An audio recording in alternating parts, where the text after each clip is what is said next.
देवभाषा संस्कृतं वेदभाषा संस्कृतं भेदभावविनाशकं खलु दिव्यभाषा संस्कृतम्। नमो नमः। सर्वेषां सुस्वागतम।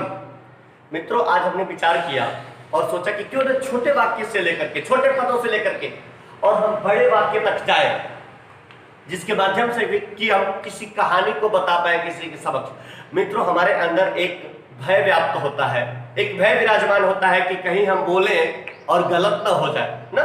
और केवल इस संकोच के कारण यह जो हमारा विचार है ना, ये जो हमारा मन है, ये उस वाक्य को जिह्वा पे लाने नहीं देता। चलिए एक सरल तरीका हम देखते हैं, बिल्कुल सरल तरीका। आप अपने मस्तिष्क में आप अपनी विचारधारा बना करके वाक्यों को सामने वाले के साथ प्रस्तुत कर सकते हैं। सामने वाले के समक्ष आप खड़े होकर के अच्छे से संवाद कर सकते हैं। आइए उसी कड़ी में हम शुरू करते हैं। सिर्फ प्राथमिक कड़ी से देखते हैं। राम पढ़ता है। सबसे पहले हमने इसका संस्कृत बनाया, रामः पठति। राम पढ़ता है, क्या लेंगे? रामः पठति। जब हम रामः पठति वाक्य बनाएंगे तो उसके बाद होगा कि राम क्या पढ़ता है। राम क्या पढ़ता है का संस्कृत होगा रामः किम पठति। मित्रों, यहाँ पे सिर्फ आपको किम जोड़ लेना है और किम जोड़ने के बाद क्या करेंगे? यहाँ प्रश्नवाचक चिन्ह कर देंगे, रामः किम पठति। यह वाक्य आप बोलने में भी प्रयोग कर सकते हैं और यह वाक्य आप परीक्षा के में भी उपयोग कर सकते हैं। तो दोनों में सही है। अब जब प्रश्न हुआ राम क्या पढ़ता है, तो उत्तर आएगा कर्म को। उत्तर क्या आएगा? कर्म को, द्वितीय विभक्ति। राम पुस्तक को पढ़ता है। राम किसको पढ़ता है? राम पुस्तक को पढ़ता है। तो मित्रों आगे क्या होगा? रामः पुस्तकम पठति।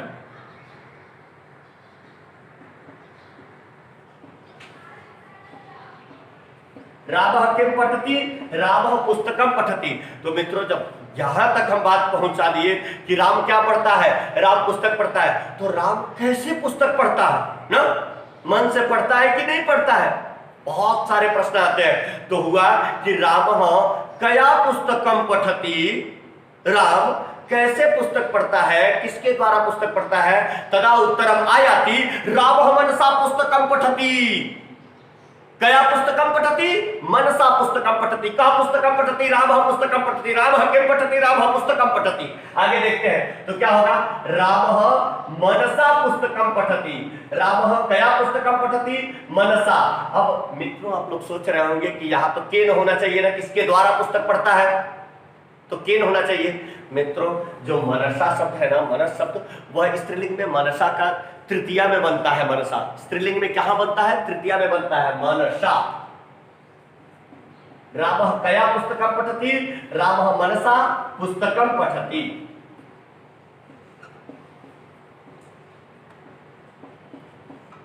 अब यहां तक हमारे प्रश्नों का समाधान होता गया। रामः पुस्तकम पठति, राम पुस्तक पढ़ता है। राम पढ़ता है, रामः पठति। राम पुस्तक कैसे पढ़ता है? रामः पुस्तकम मनसा पठति। राम पुस्तक किस लिए पढ़ता है? रामः पुस्तकम किमर्थम पठति। तब उत्तर निकल करके आएगा मित्रों, रामः पुस्तकम धनाय पठति। रामः पुस्तकम ज्ञानाय पठति। रामः पुस्तकम अर्जनाय पठति। तो ये जब उत्तर आएगा तो हम वाक्य को आगे बढ़ाएंगे और चतुर्थी में प्रयोग करेंगे। कौन सा कारक होगा मित्रों? संप्रदान के लिए। संप्रदान के लिए, ग्रहण करने के लिए, देने के लिए, लेने के लिए। स्वाहा स्वाहा नमः स्वस्ति कहां प्रयोग करते हैं?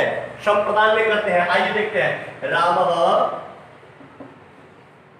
धनाय मनसा पुस्तकम पठति।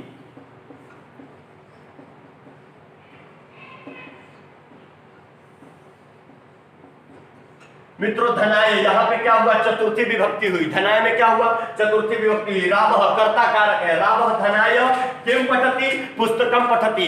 केन पठति? कया पठति? मनसा पठति। यहां तक हम आ गए। अब मित्रों, हमें अपादान से अधिकरण कारक का प्रयोग करना है, अलग होने के अर्थ में। तो राम कहीं से जाकर के कहीं पढ़ रहा होगा ना।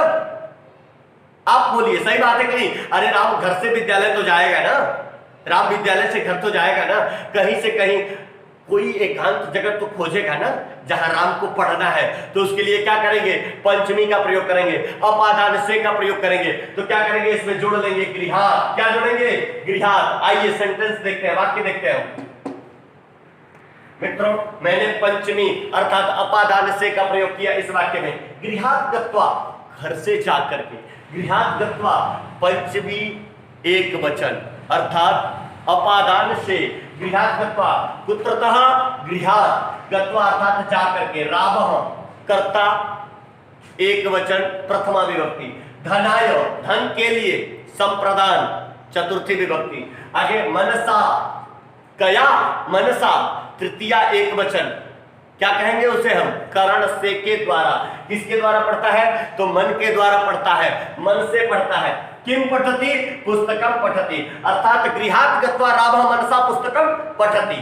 किमर्थम, धनाय, किमर्थम पठति, धनाय पठति, ज्ञानाय पठति, अर्जनाय पठति। तो इस प्रकार से हम वाक्यों का प्रयोग करेंगे। आगे मैंने फिर अधिकरण कारक को लिया। देखिए मित्रों, गृहात विद्यालय गत्वा रावः धनाय मनसा पुस्तकम पठति पंचमी,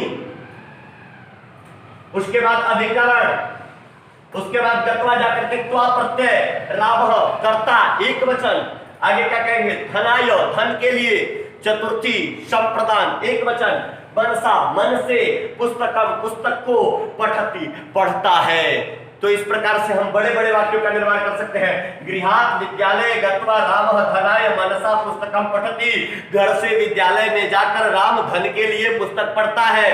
गृहात विद्यालय गत्वा रामः ज्ञानार्जनाय मनसा पुस्तकम पठति, विद्यालय से जाकर, घर से जाकर के विद्यालय में राम अर्जन के लिए, ज्ञानार्जन के लिए मन से पुस्तक पढ़ता है ना मित्रों। तो इस प्रकार से हम छोटे वाक्यों से प्रारंभ करके बड़े बड़े वाक्यों का निर्माण कर सकते हैं। आगे हम आएंगे और इसी प्रकार बड़े बड़े वाक्यों का प्रयोग करना सीखेंगे और उनका प्रतिदिन अभ्यास करेंगे। आप भी अभ्यास करिए, कुछ रूप पढ़िए, कुछ धातुओं को पढ़िए और फिर देखिए संस्कृत कैसे नहीं आता है, संस्कृत आएगा फिर चुटकियां बजा करके। आज के लिए इतना ही। जय श्री कृष्ण मित्रों।